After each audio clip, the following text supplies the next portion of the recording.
Many people are wondering when a COVID-19 vaccine will become available, and when it does, how safe it will be. In tonight's Health Beat, KELOLAND's Sophie Heineman is hearing from an infectious disease doctor about what the community should know. Recently, South Dakota has seen higher numbers of hospitalizations and active cases due to COVID-19.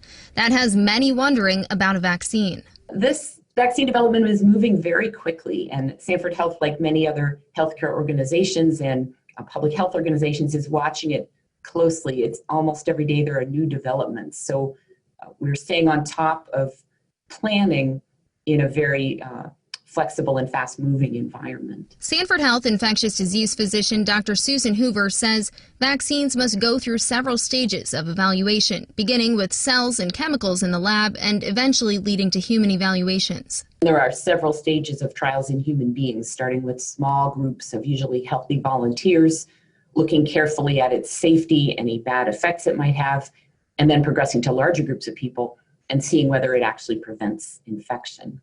In the past, she says vaccines have taken anywhere from decades to just 4 years to be developed, which is why she says it's hard to compare one to another.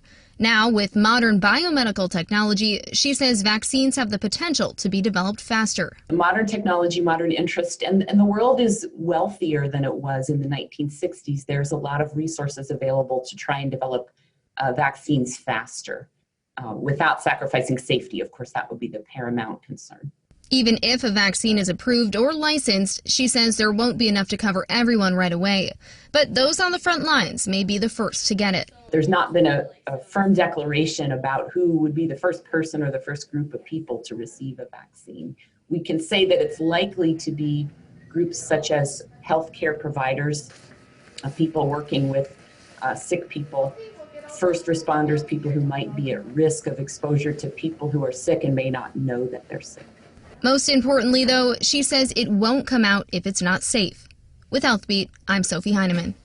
For more information on COVID-19 research happening right here in South Dakota, make sure to tune into our Health Beat special, COVID-19 Research, tomorrow night at 6:30 p.m. right here on KELOLAND TV.